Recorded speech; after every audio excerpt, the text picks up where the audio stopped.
as we gather together to read through chapter 5 out of The Way Back to Mayberry by Joey Fann. Today's chapter is a little bit longer than the other chapters that I've been sharing with us. In this chapter, the title of it is Fixing Our Eyes, and the episode is Rafe Hollister Sings. The scripture for today's chapter comes from 1 Samuel chapter 16, verse 7. But the Lord said to Samuel, "Do not consider his appearance or his height, for I have rejected him. The Lord does not look at the things man looks at. Man looks at the outward appearance, but the Lord looks at the heart." Rafe Hollister Sings opens with Barney trying out for the annual Mayberry musical. However, Barney's musical talent isn't quite up to the level Barney thinks it is. In fact, when farmer Rafe Hollister enters the courthouse and finds out that the noise he hears is coming from Barney, Rafe asks Andy how long the deputy has been ailing.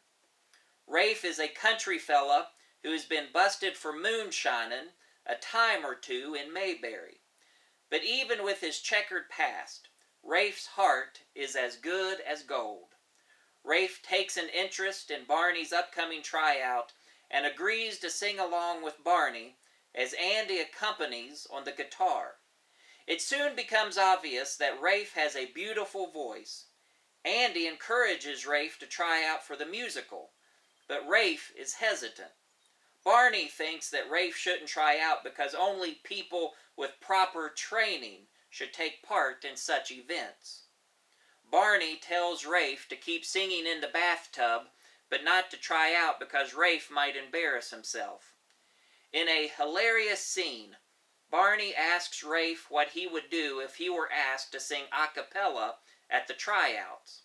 Rafe admits that he wouldn't know what to do.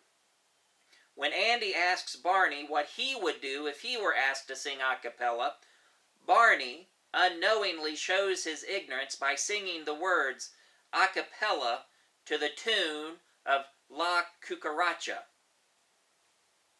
Rafe decides to try out for the musical, and he wins. Musical director John Masters expresses his approval and appreciation of Rafe's talent to Andy in the courthouse. Unfortunately, not everyone is pleased that Rafe won.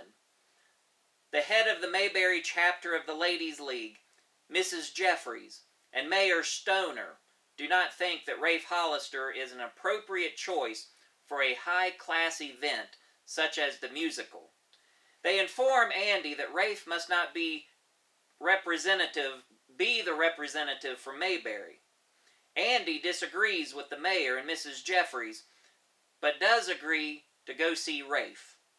However, when he finds out how much winning the contest means to Rafe and his family, Andy decides that he cannot let Rafe down. Andy returns to the mayor with the news that he has not told Rafe he can't sing. Andy tries to appease the mayor by saying that he will work on Rafe's appearance so that he will be presentable at the musical. The mayor reluctantly agrees, but says he will hold Andy personally responsible for Rafe's appearance. Andy does what he can and actually ends up giving Rafe a new suit of clothes. Andy tells Rafe that the suit has been issued from the state as part of a rehabilitation program from Rafe's previous arrest. Rafe agrees to wear the suit, but it obviously makes him uncomfortable. When the mayor and Mrs. Jeffries see Rafe in the suit, they agree that it will do. But they tell Andy to be sure that Rafe does not associate with anyone. Now the truth is out. The concern about Rafe's appearance was just a front to cover up their true feelings. The mayor and Mrs. Jeffries do not consider Rafe to be worthy of their association. At this point, Andy knows what he must do. It is time to forget about the mayor and Mrs. Jeffries and stand up for what he knows is right. Andy and Rafe perform at the musical, and Rafe does a wonderful job, drawing the applause of the town. But Rafe isn't dressed in his suit. He is dressed as Rafe Hollister normally dresses, in his boots and overalls. Looking back on this story, it is easy to notice the issue of prejudice. Even though we don't condone it, we can understand why the mayor and some of the other Mayberry socialites were against Rafe Hollister singing at the musical. We can understand it because we've seen it ourselves. Perhaps we have even been guilty of such behavior. I often wonder what I would do if someone dressed as Rafe Hollister came into my office or visited my church one Sunday morning. Would I welcome them as an honored guest, or would I ignore them and hope they would go away? I would like to think I would treat them well, but sometimes I think my behavior would be more like that of the mayor. This episode also makes me ask the question, what is it really like to be a victim of prejudice? Sure, I've been shunned or treated differently because of certain external factors on occasion, but I don't believe I have ever experienced true prejudice. I couldn't imagine a lonelier feeling than to be in a situation where I was different from everyone else until it actually happened to me. A few years ago, I was fortunate enough to visit the city of Cairo, Egypt, on a week-long business trip. I was traveling with my manager, and the purpose of our trip was to demonstrate our company's software capability to members of the Egyptian military. After a long flight, we finally arrived in Cairo. When you get off the plane in Egypt, you immediately become aware that you are not in the United States. The first thing I noticed was the heat. If the airport had air conditioning, it wasn't working that day. Furthermore, when you rent a car in Cairo, you also rent the driver. That didn't make sense to me until we actually got into traffic. Traffic lights do exist in the city, but I'm not sure why, because nobody pays attention to them. Basically, you just try to maneuver through the intersections without hitting the other cars, herd of goats, or whatever else might be in the road. When we got to the hotel, I noticed that armed guards were stationed outside. I later found out that the hotel was hosting an international conference of some sort, and the security was high.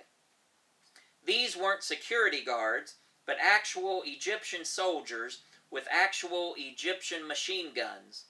I guess the fact that the hotel was so well guarded should have made me feel better, but it didn't. I slowly realized that the home I knew, a small patch in northern Alabama, was literally a world away. For most of the week, I worked at a small subcontractor shop, installing software and configuring computer systems in preparation for the demonstrations we would give toward the end of the week. Luckily, some of the businessmen there spoke a little English, so it was fairly easy to communicate. My travel companion, Jim, was also there to sort out the logistics of the upcoming demonstrations. Our primary presentation was to be made at the Egyptian War College, which was located at a military base near the city. As you can imagine, the security on the base was very tight, especially for a foreign national.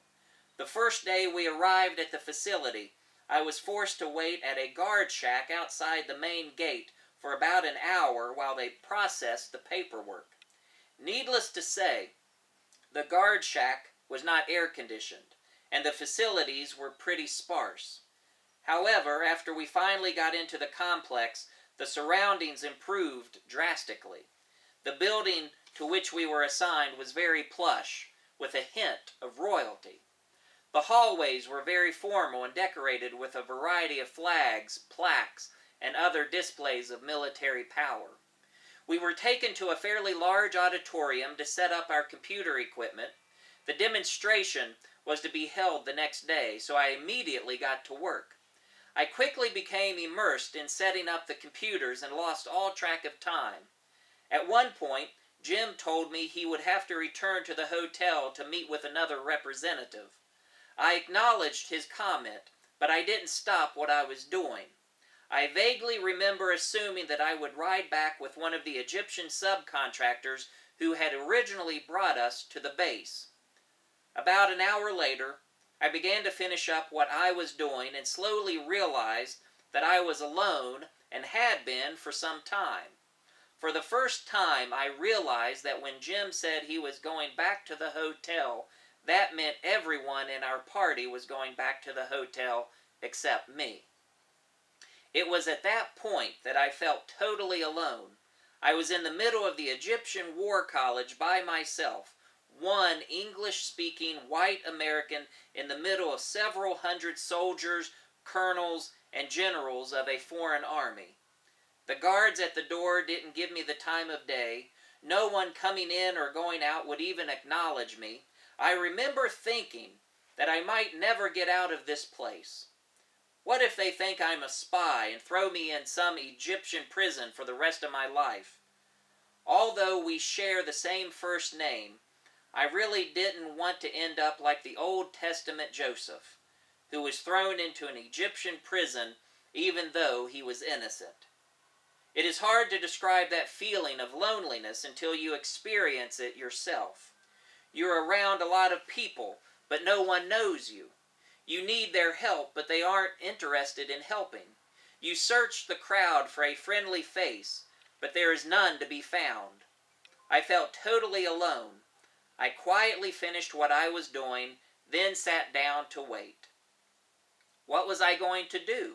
Who would I call? Like I could figure out the Egyptian phone system anyway. Suddenly, I saw a familiar face.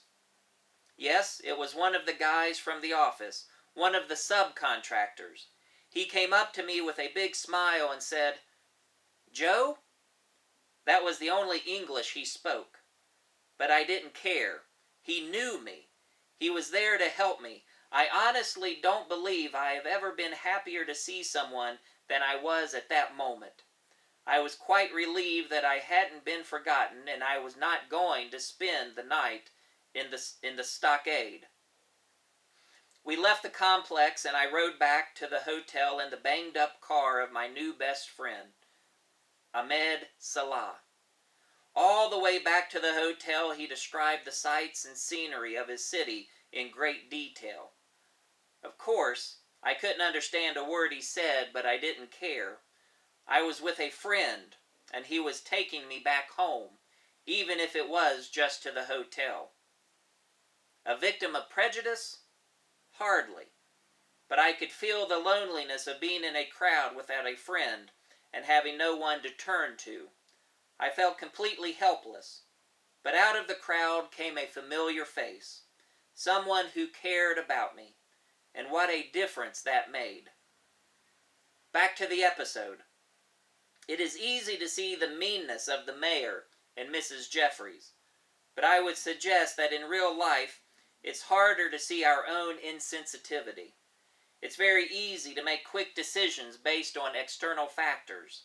It's much harder to get past the external and see the person inside. In his ministry, Jesus made it a practice to get past the external. He could see past the dishonesty of a tax collector. He could see something underneath the temper of an ordinary fisherman. He could see into the heart of the woman at the well. He could find the good in everybody, everyday people. He wasn't so caught up with the external factors that sway our attention. He was more concerned with the internal attributes that provide a window into a person's heart. Because of his appearance and social status, Rafe Hollister never had a chance with the mayor and Mrs. Jeffries. Look at what they missed: a warm, funny, and talented individual. It makes you wonder about the relationships we may miss because we are too quick to judge people on external appearances. Thank you, and until next time, take care.